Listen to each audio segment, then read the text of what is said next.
We are live. Happy Wednesday, November 18th. Today's topic is going to be, what's the Shakespeare thing? To be or not to be? To refinance or to sell? That is the question. And we're going to be going over pros and cons of both, because both can be beneficial, obviously, but both also have shortcomings that can affect your decision making. And this is something that Mel and I we think about it all the time. And Mel's going to be joining me, obviously, in the studio. I'm not sure exactly what she's doing or why she's running late, but she will be joining. But I want to lay some groundwork on the refi and all that. So we have these conversations all the time on every single building, every time we lift. And should we do this? Should we do that? Sometimes we talk to the accountants to make sure what makes sense for us in that scenario as well. But there's a lot more than that goes into it than just, hey, I want to sell, or hey, I want to refinance. Thinking how it's going to affect you, mostly tax-wise, right? Mostly tax-wise, because as real estate investors, and I'm sure that's what you are if you're tuning into the Investor Mel and Dave show here, you don't want to pay taxes, right? Legally, you want to pay the least amount of taxes, morally, ethically, and legally, which is why you got into real estate. There's Mel. Mel's in the studio. I'm fashionably late. Fashionably late. I was making sure we're all set up on Instagram and Facebook and everything else. Are we live just on YouTube today? We're live just on YouTube today. Okay, so cool. our Instagrammers and our Facebookers are going to hopefully come and join us on YouTube. Yes. So we're just kind of laying some groundwork that you and I, every time, like it's such a, and every scenario is different. We're always thinking, do we refinance? Do we sell? Why should we refinance? Why should we sell? And that's what we will be going over today. But we do kind of go back and forth, right? We have the conversation quite often.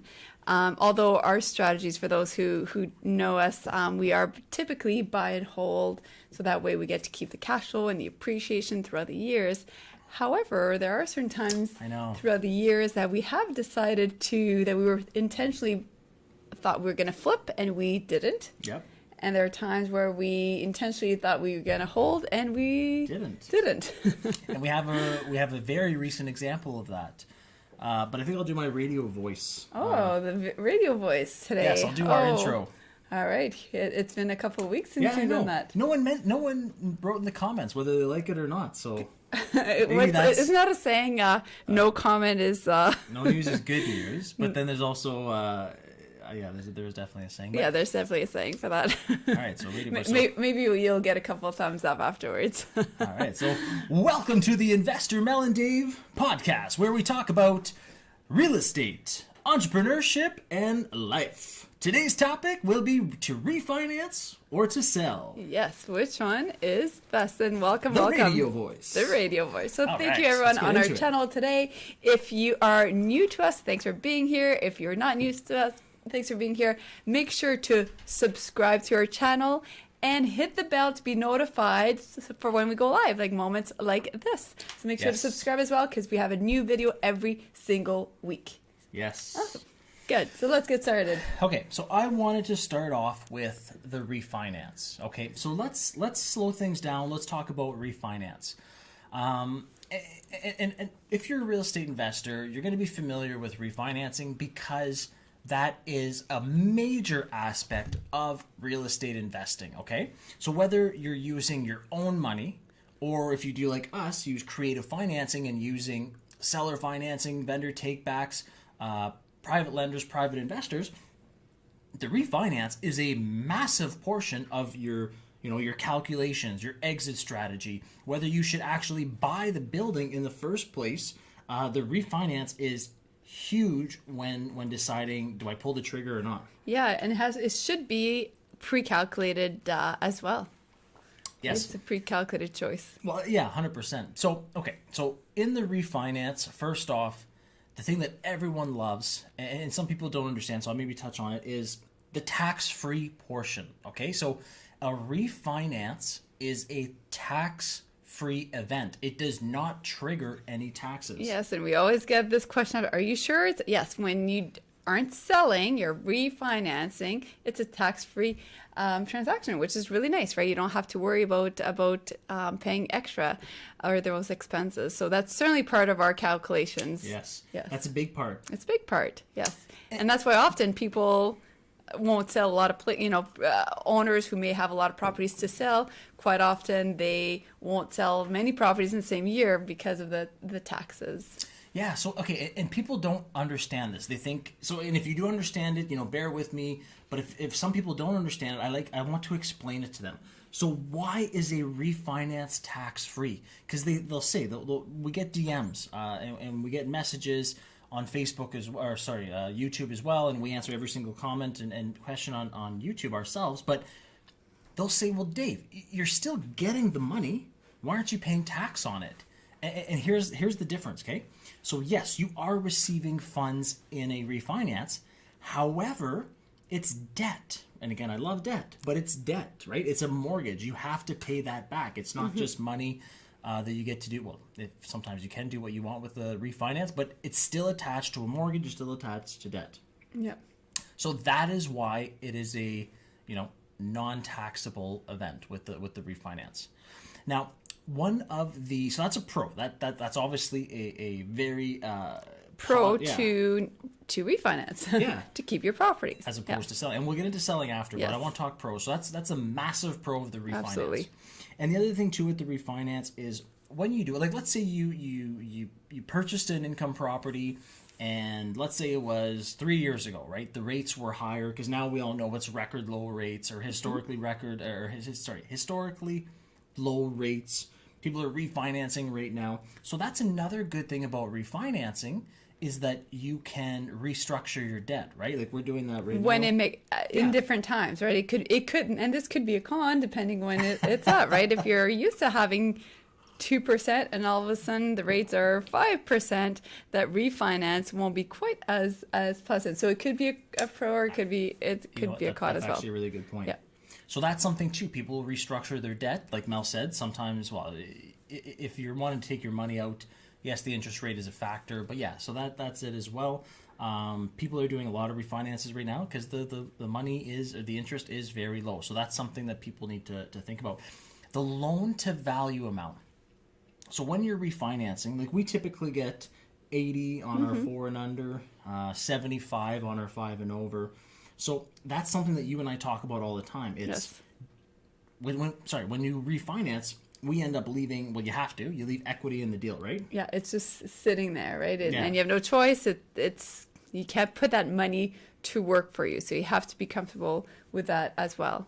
Yeah. So the loan to value, you're not getting all your money. You have to leave some equity. So that's something that is. Well, sorry, I see this as two ways, kind of like Mel said on the last topic. Is it can be seen as a positive, it can be seen as a negative. So the positive in that is you have equity in the deal, which will help you with your overall ratios because the banks like seeing that you have equity in your deal.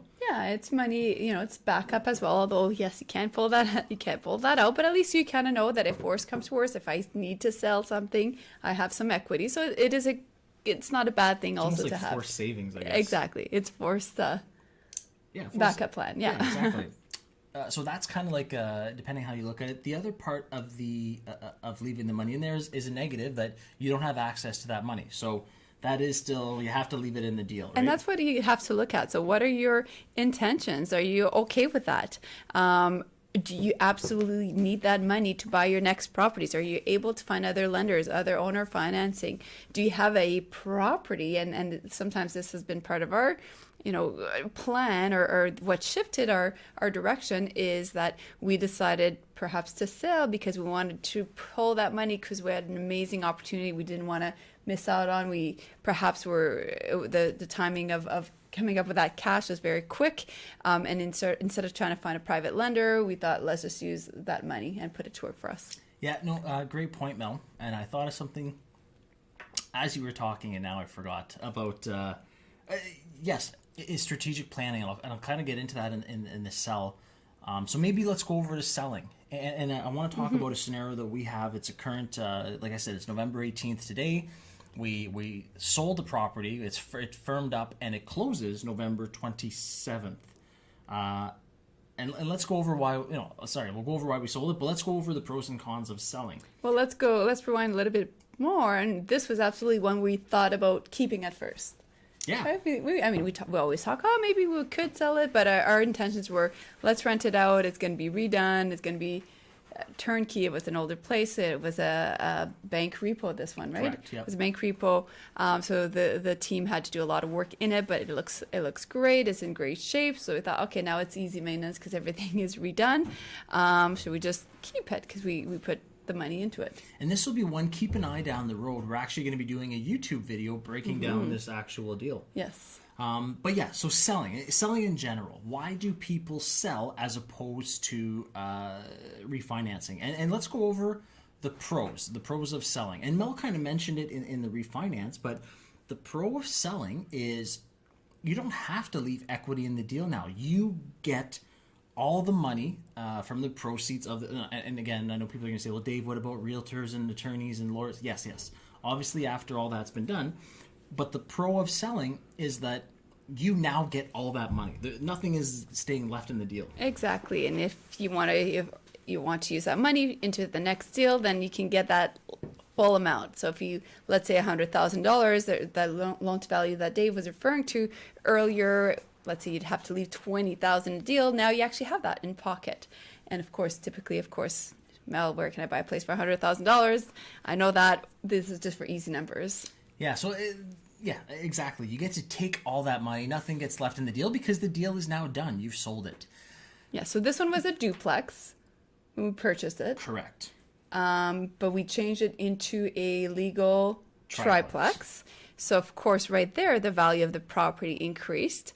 It was a get job. So everything had to be redone, new windows, they painted outside, they put new floors, new kitchen, new bathrooms, everything had to put in. So we had to put money into the deal. And of course, we get this question a lot, do you use your own money? It depends. No, we did not in this case. So we got a lender to help us out with the funding because it was a substantial amount to kind of put in. We thought, let's keep using other people's money because that's what we love doing because we wanted to continue to buy other properties as well during that time. Yeah. And I want to break down this deal. I'll talk about why we decided to sell. But so kind of a yin and a yang. So earlier we talked about the refinance. It's a non-taxable event, right? So the total opposite of when you sell is now you're going to be subject to capital gains, right? And people get confused with the capital gains. So let's use that example like Mel. We always like using the $100,000. Well, it's easy. It's easy, and so let's say you sell the property. And you bought it. Let's use very easy numbers here. You increase the property by $100,000. That's going to be your capital gains. Okay. 50% of that. 50% of that $100,000. So I think that becomes up to $50,000. Is now subject to capital gains. And people think, oh, so I made 100, but I have to pay 50,000. No. No. It's only the 50,000 that is subject to the capital gains, which is now subject to your tax bracket. So if you own that asset personally, that $50,000 now gets added to your taxes, your personal taxes, and then is going to get taxed at whatever tax rate you're at or tax bracket you're at. So again, for example purposes, and I just did this morning with an investor. They have a substantial amount of money that they want to invest with, and I was kind of going over a scenario. And let's use 25% tax rate, okay? So $100,000, pay 50% capital gains. So on that $50,000, you're now taxed 25% interest on it. And basically, I think it came up to like $12,000 or something like that. So on that $100,000 of capital gains, you would pay $12,000 roughly, give or take, of capital gains. So that's something, again, that you have to look at. Are you okay with that? And this is why often, again, it kind of plays into the decision making of how many people or how many properties are you going to sell in a year? Because if somebody has a portfolio, if an investor has a portfolio of 10 properties and they sell all 10 of them, think about the capital gains and taxes that they're going to have to pay, right? So it can become very substantial. So because we've had that conversation, okay, are we selling one? Are we selling two? And again, the reason we'd want to sell quite often is for the bigger picture. Why are we selling? Do we want to take that money and not leave any money in the deal so we can buy bigger units or different types of units, right? It's kind of we've been doing a lot of Monopoly lately. Replace a house with a big one. And What is it? 4 greenhouses, 1 red hotel? one hotel. We don't do hotels, but we have been doing a lot of big blocks, Yes. a 50-plex and a 21-plex. But with the economy right now, I don't think I'd want a hotel anyway. No, So. yes. So in that scenario, again, that's the con. And let's touch on something, because I know we're going to get into questions.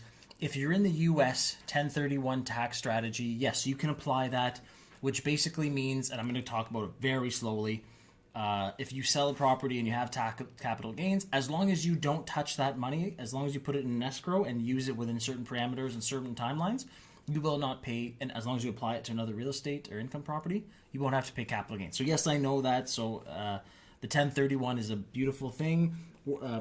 That Canadians don't have, unfortunately. Yeah. But so that's kind of the pros and cons of selling and refinancing. So let's talk about the deal. And I don't want to give numbers just yet until it actually firms up, but right, to be respectful, Yes. right, until it actually closes. You never, knock on wood, you never jinx anything. But the reason we decided to sell it, like Mel was saying, is there's other projects down the road, right? Where there's other buildings that we potentially see more cash flow in, that we see more potential for a lift. And this is taking kind of, I always liked hearing that. And this is money that we're going to be, making on this building, right?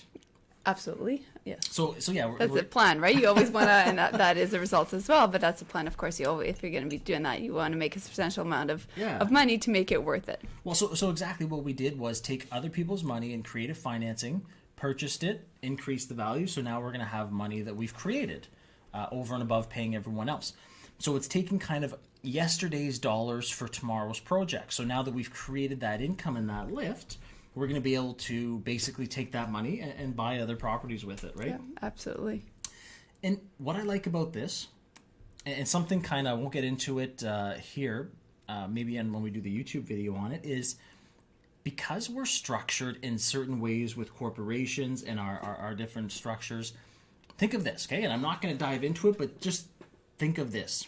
Let's say corporation number 1, because we have a lot of different structures and corporations. Let's say corporation number 1 is the one that sold the asset and now has an influx of cash. Okay? Now corporation number 2 wants to buy another property but doesn't have a down payment. And Mel and Dave own these 2 corporations. Think of something where corporation 1 lends the down payment to corporation 2. So you're kind of using OPM in the second one. Meanwhile, it's still your money and you can charge interest. So now you start to really, this is layering up in your real estate purchases, right? And absolutely. There's so many different ways to do this creative financing. And yes, it's legal, and yes, it's ethical. Of course, everything we do is with lawyers and accountants, but you're bang on. There's so many different ways once you understand how to properly work with real estate and creative financing that you become limitless, because there's so many opportunities. Well, so you bought an asset with none of your own money. Mm-hmm. That's basically what we did. Other people's money. We were going to be paying everyone back and having an amount of money left over. So we've literally created money. We're taking that money. We're lending it to another corporation. So we're using OPM technically from that other corporation. And then the corporation that's lending out the money is going to make interest on it as well. So think of, you create money, you lend it out, you make money on it. It truly becomes an infinite return on investment, and it's super powerful stuff. It is. And if we think about percentage-wise, okay, do we refinance, do we sell? Again, it just depends from one scenario to the next. I'd probably say, 90% we hold, we refinance? I'd say even higher. Even higher than that? Well, think, I guess we've only sold a few throughout the years out of all the properties we have. I can only think of 3. Yeah. So we can't even fill our hand with. So there are few and in between, but sometimes it just makes sense for the overall portfolio. And I think that's what it comes down to, right? It's especially if you do decide that you're buy and hold like we are, so that way you get to pass on perhaps to your children or pass that on, or perhaps down the road you sell it and you donate your whatever you want to do with your money down the road. But buying and holding creates that long-term wealth. But sometimes doing a quick flip or a sell can just help you continue to grow as well. Yeah, it's not our overall plan, but sometimes here and there it kind of just gives an influx of money and helps the overall portfolio. I like how you said that, Mel. Yeah. So before we head over to the Q&A, please subscribe, like the page, comment below. What's the other one? The bell? Click the bell, get notified. Yeah, so that we get notified when we go live and all that good stuff. So awesome. So yeah, please do that before we go into Q&A. It helps our algorithm. It helps us continue to make more videos, and we appreciate it. Awesome. All right, let's get to some Hop in. Q&As. Matt Kelly. Matt, you're part of the Action family. Yes. We met you when we did a presentation in Mississauga last year. That'll be almost a year now. Over a year. Oh, Oh, that's cool. We Time actually got to flies. meet Matt. Matt and his girlfriend, I think it was. yes. There, yeah. Love meeting people in person in the Action family. That's awesome. All right. Maybe it's a different Matt, and he's thinking, "Who are you? We've never It's met you." different But we Matt do than have a you, Matt yeah. Kelly that is as part of our Action mentoring program. What do you think about refinancing to acquire another property versus VTB? Are there situations when refinancing makes the most sense? Yes, and okay, and I want to compound on that, Matt, because I want to think about this. Okay, so yes, and in this scenario, that's kind of what we're doing. We're going to be creating money and then and then selling it and taking that money to fund other deals. But think of this. So initially, in the first asset that we purchased, so let's take this bank repo for example. And it wasn't a vendor take back, but we had a first mortgage from a financial institution, a mortgage broker, and then we had a second mortgage from a private lender investor. So it wasn't a vendor take back, but same difference, it was a second mortgage, okay? That being said, 100% finance deal. Now, when we got the lift in the building, and now we're selling the building, we've paid back all the original 100% financed, okay? So we've paid back that VTB, but now we've created that other amount of money.